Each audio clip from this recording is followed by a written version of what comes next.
চীনকে একঘরে করা শুরু করে দিয়েছে ভারত। পৃথিবী থেকেই পুরো করে দিতে চাইছে আউট। আর এই টেনশনে চীন ভারতকে ঘেরার প্ল্যান তো করে, কিন্তু সেই প্ল্যান বারবার ভেস্তে যায়। উল্টে চীনকেই আঘাত পেতে হয়। আপনারা মালদ্বীপের ক্ষেত্রেই দেখুন, চীন সমর্থনকারী ব্যক্তি মালদ্বীপের শাসনভার পায়, তখন চীন ভাবে এখন এবার বড়সড় গেম খেলা যাবে। কিন্তু না তো মালদ্বীপ থেকে ভারতীয় সেনাকে মালদ্বীপের নতুন চীন সমর্থনকারী রাষ্ট্রপতি ভারতে ফেরাতে পারে, আর না তো অন্য কোনো গেম খেলতে পারে। বরং মামলা এখানে একেবারে উল্টে যায়। আসলে মালদ্বীপে চীনের বিআরআই কে টক্কর দিচ্ছে ভারত। বিশ্বাস না হলে এই দৃশ্য দেখুন, যেখানে একদিকে কিরণ রিজিজুকে দেখা যাচ্ছে আর অন্যদিকে মালদ্বীপের ওই ব্যক্তিত্বরা যারা চীন সমর্থক। এখন এখানে যেই প্রশ্ন, প্রথম ভারতীয় সেনাকে নিয়ে রয়েছে এবং দ্বিতীয় প্রধানমন্ত্রী মোদীর কি বার্তা নিয়ে মালদ্বীপে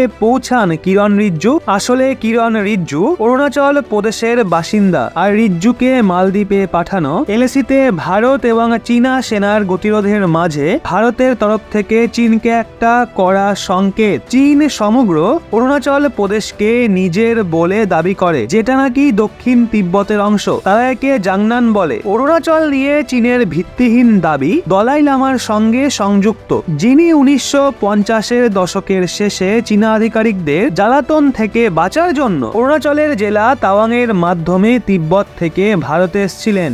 এপ্রিল 2023-এ চীন একপাক্ষিক কার্যকলাপ করে অরুণাচল প্রদেশের 11টা জায়গার জন্য নতুন কাল্পনিক নামের ঘোষণা পর্যন্ত করে দেয়, যেগুলো সবই ভারতের ভৌতিক নিয়ন্ত্রণে রয়েছে। যদিও পরে ভারত সেটাকে চীনের ফালতু কাজ বলেছিল।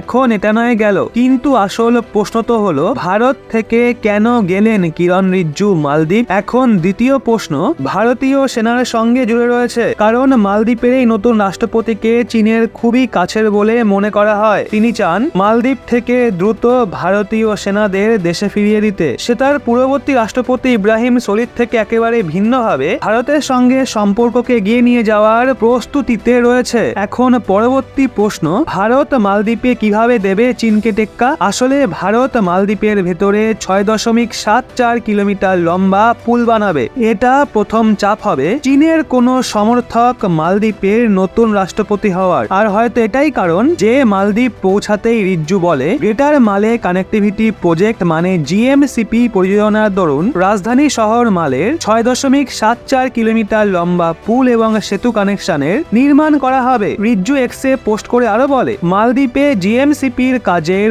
পদ্ধতি দেখে খুবই ভালো লাগলো। এই প্রকল্প ভারত সরকারের কনসেশনাল লোন এবং অনুদান সুবিধার ভিত্তিতে তৈরি করা হচ্ছে।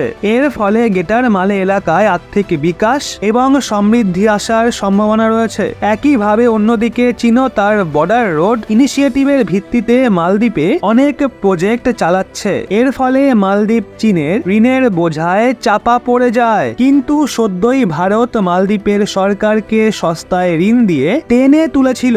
এখন ভারত যেভাবে মালদ্বীপে নতুন প্রজেক্ট চালু করছে, তো সেই নিয়ে আপনাদের কি মতামত নিচে কমেন্টে অবশ্যই জানান। আর হ্যাঁ, এরকমই আরো লেটেস্ট ইনফরমেটিভ ভিডিও পেতে চোখ রাখুন রহস্য বাংলার পর্দায়।